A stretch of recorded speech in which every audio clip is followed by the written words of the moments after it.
Would you please join us in welcoming the First Lady of the United States, Michelle Obama.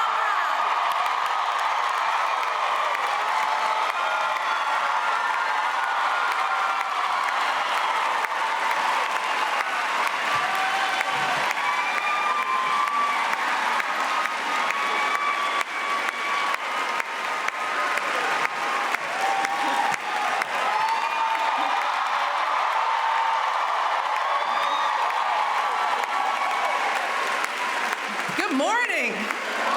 Oh, you all rushed yourselves. I know you've been through a lot this morning, a little dancing, a little working out, so you need a little rest. But I want to thank you all so much. I am beyond thrilled to be here with all of you today as we celebrate the second anniversary of Let's Move. It's a birthday. And I want to start by thanking Pastor Hunter and Becky for, that very kind introduction. We love those two people very dearly.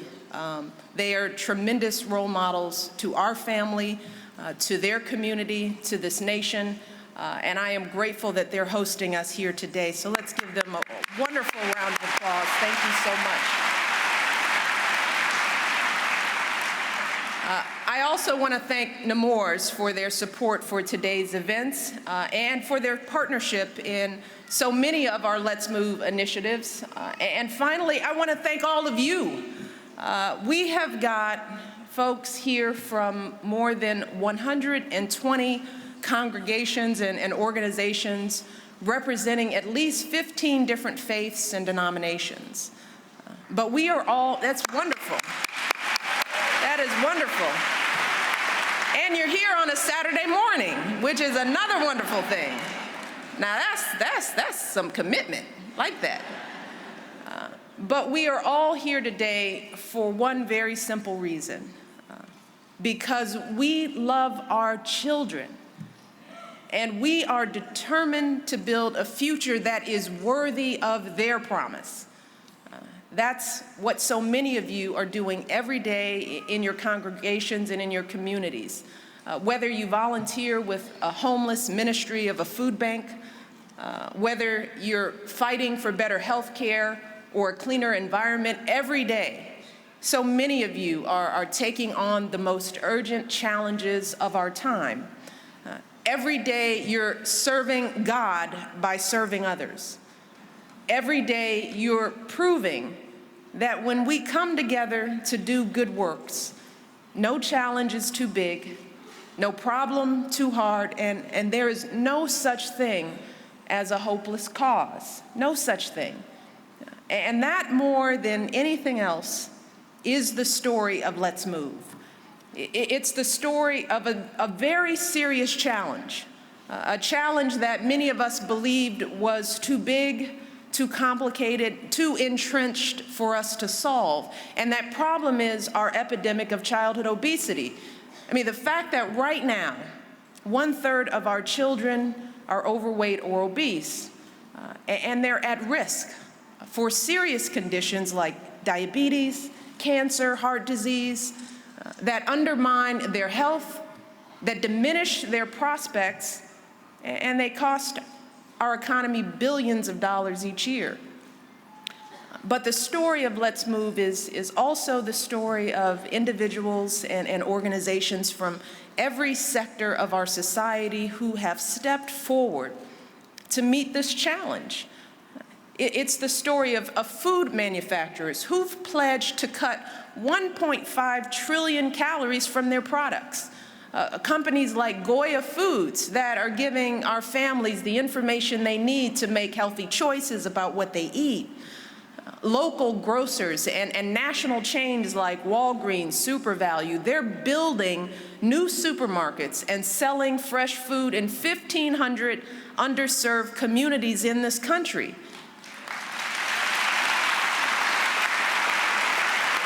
Our restaurants are stepping up, transforming their kids' menus, loading them with healthier options.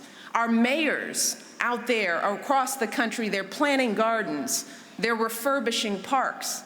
Congress passed historic legislation to provide healthier school meals for millions of our children.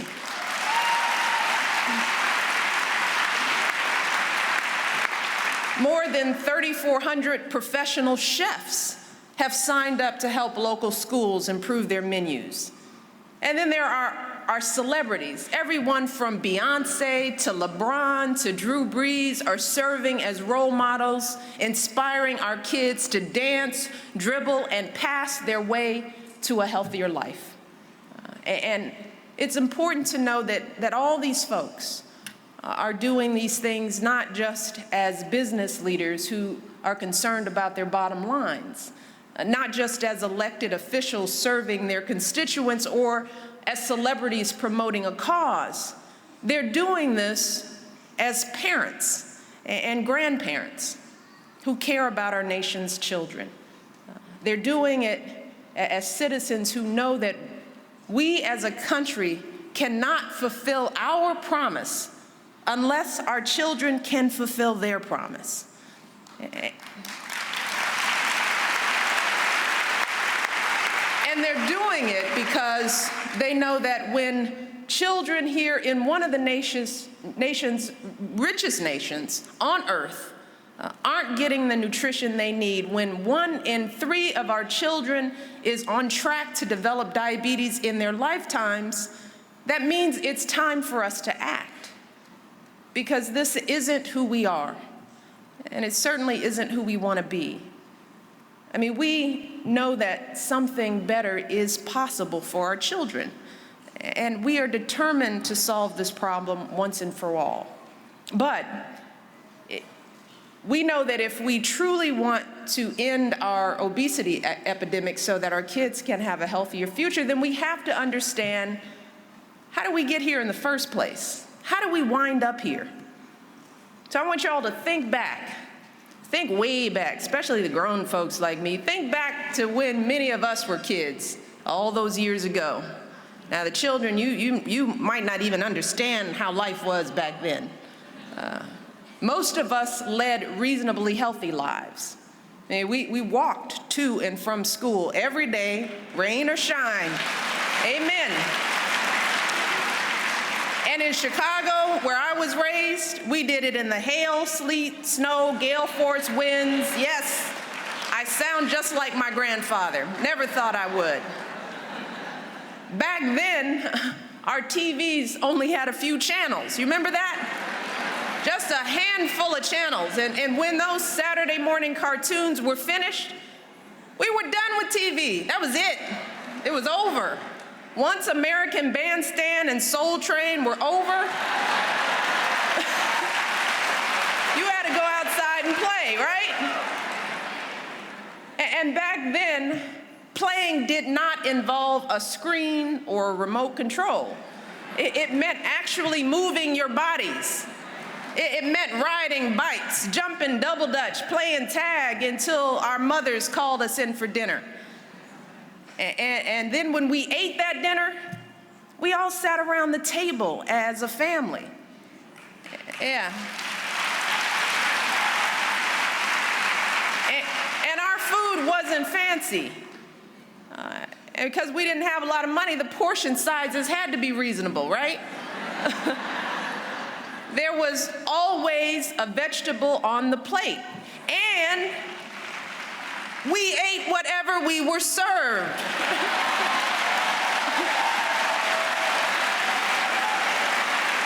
My mother never cared whether my brother or I liked what was on our plate. We either ate what was there or we went to bed hungry. That was the bottom line. And in those days, we hardly ever ate out. Fast food was considered a rare treat. In fact, I tell this story often, but I can still remember the time that my brother and I convinced our grandmother to let us have takeout burgers and fries for lunch. We were shocked when she finally agreed. We could barely contain our excitement. So when the food arrived and, Grandma unwrapped the burger, put it on a plate, because you had to eat on a plate no matter what you were eating, put the fries on a plate. We were sitting there all excited, and then I What did she do? She opened up a can of peas. She opened up a can of peas. Oh, and to our horror, she served us 2 scoops each. My brother and I, we were like, Grandma, no.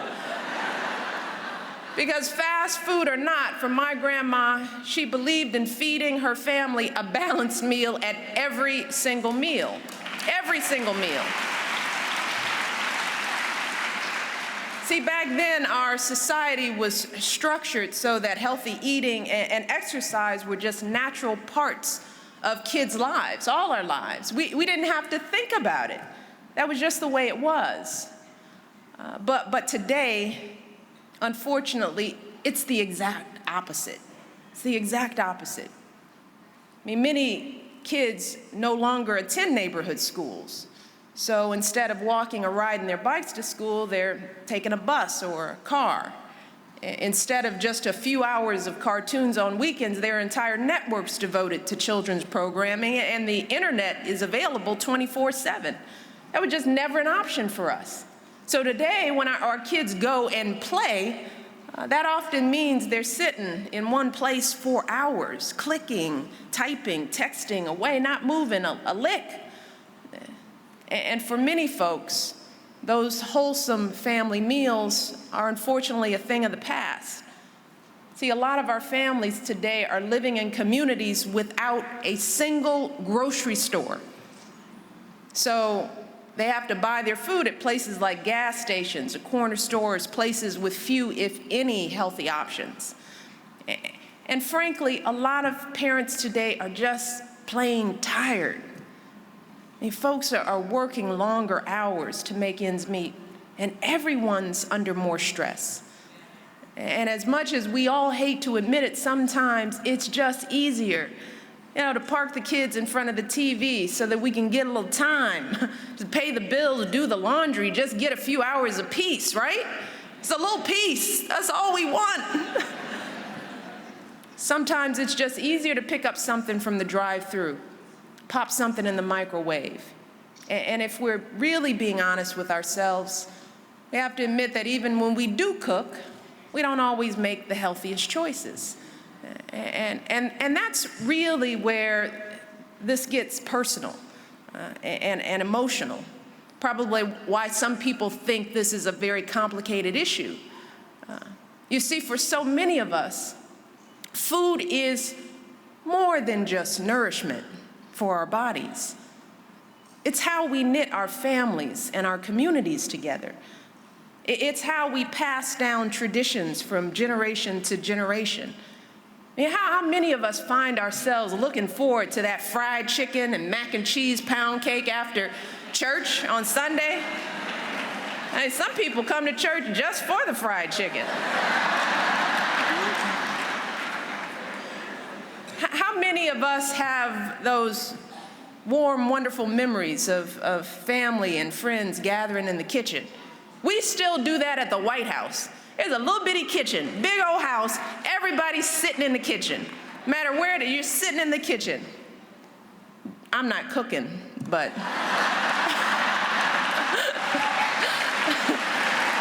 But we still like the kitchen. Dirtying every pot, cooking everyone's favorite dishes, talking, laughing, sharing stories late into the night. That's family.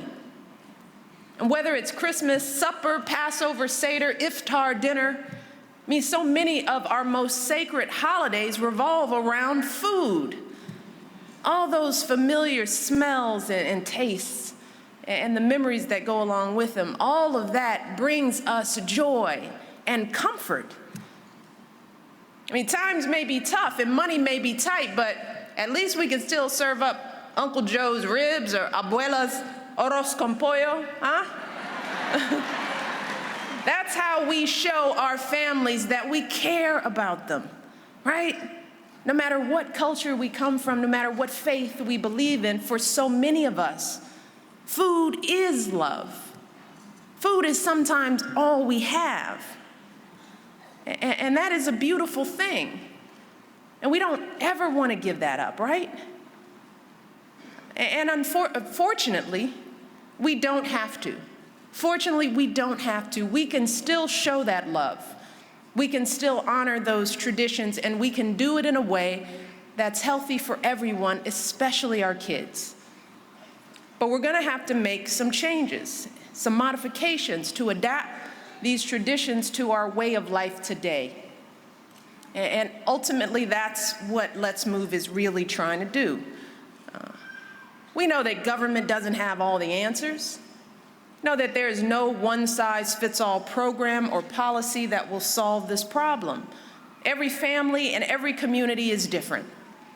Each of us needs to make the changes that fit with our budgets, our beliefs, and our taste. And that's really where all of you come in. I mean, that's why today was such an important part of our celebration.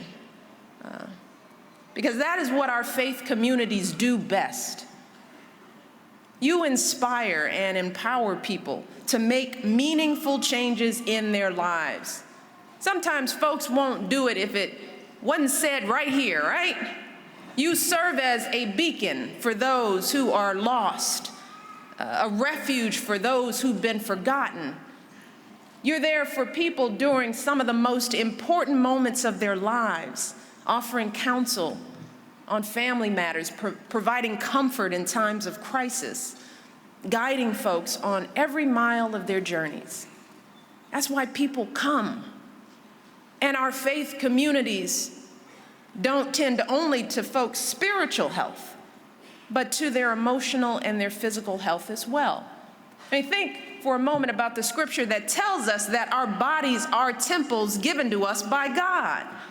That is a core teaching of so many of our faiths, a teaching that calls us to honor and nourish the bodies we've been blessed with and to help others do the same.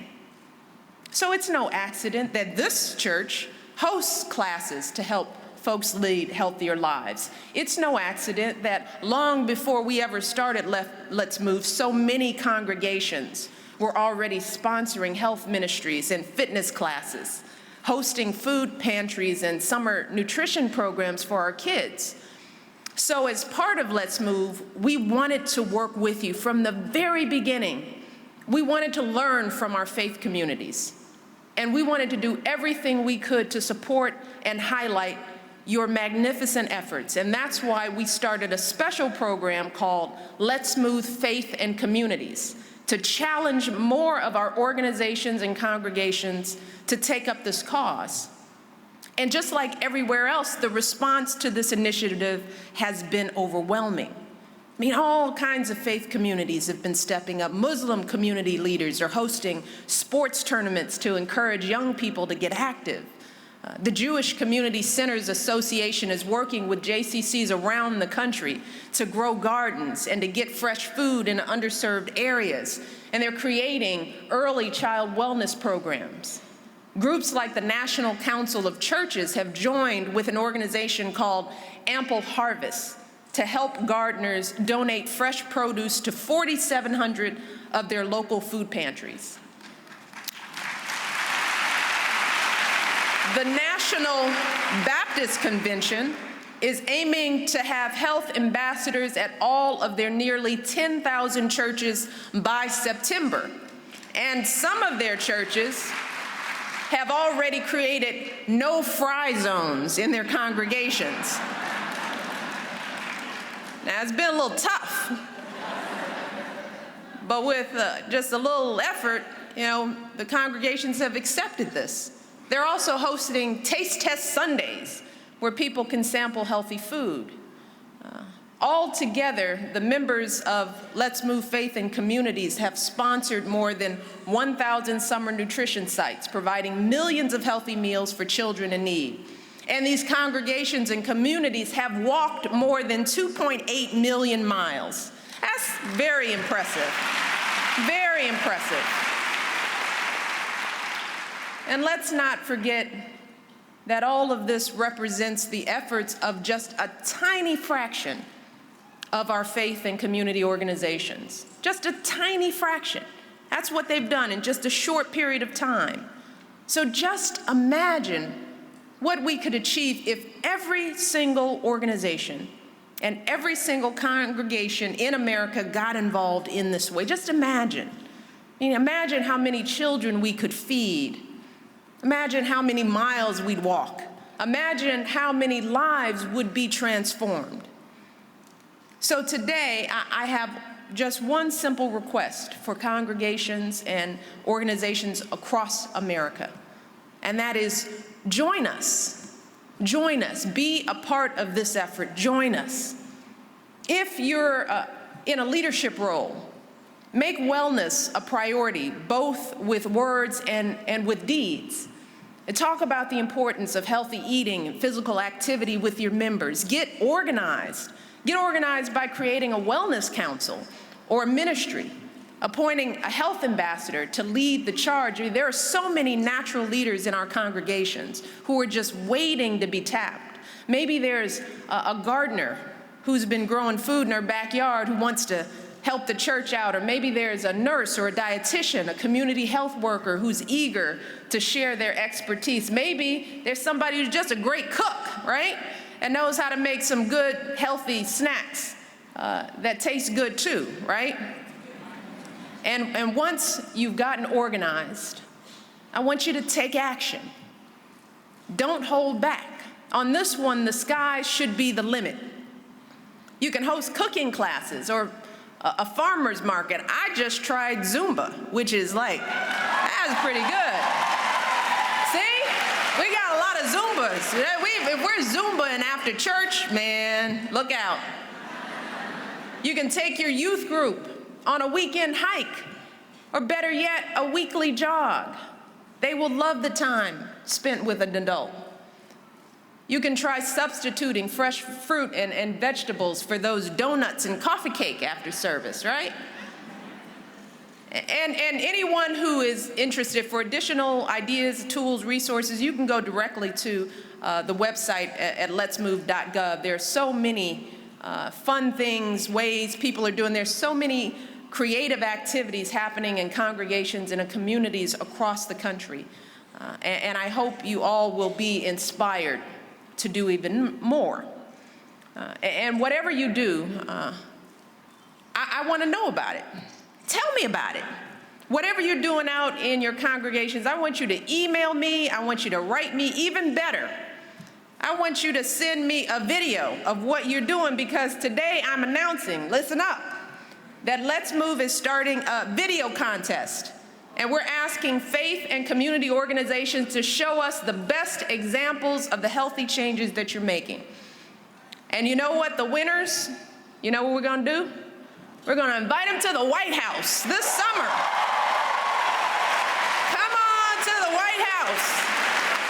Our top entries, because I want to meet you all in person. I want to hear about all that you're doing. So hopefully that's a little incentive, maybe a little fun. The funnier, the better. You see me, I love fun.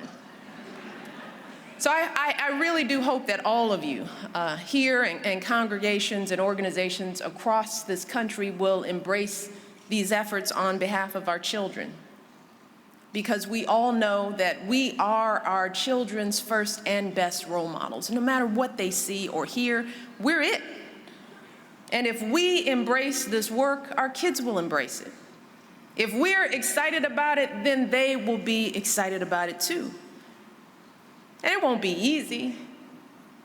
But our faith communities have never shrunk from a challenge, right? From slavery to civil rights, from poverty to human rights. So many of our congregations have been a force for justice and equality, right? So many have been the righteous voice for the least among us, working every day in ways large and small to repair our world. And today, once again, we need all of you to help lead the way on this important issue. We need your vision. We need your moral passion. As it says in this church's vision statement, it says, a vision is a clear mental picture of a preferable future. It sees the future through the eyes of faith. And we all know the future that we want for our kids. We all know that, right? No matter who those kids are, we know what we want for our kids. We want them, every single one of them, to be healthy and whole, right? We want them to have opportunities that we never dreamed of. We want them to have families of their own that love them. We want them to have communities that support and sustain them. And we want them to have the strength and the energy and the stamina to live their lives to the fullest and to raise their own children to do the same. That's how we build community. It's how we do it. And again, while it won't be easy to make that vision a reality, I have faith that together we will get where we need to go. I mean, it's the same faith that so many of you share, the substance of things hoped for and the evidence of things not seen. And with that faith and with that hope, let us join together, every single one of us, and work together in this campaign for our children's lives. Let's finish what we've started, this wonderful journey, and give our kids everything they need for the bright, healthy futures they all deserve. I look forward to working with you all in the months and years to come. Thank you all, and God bless.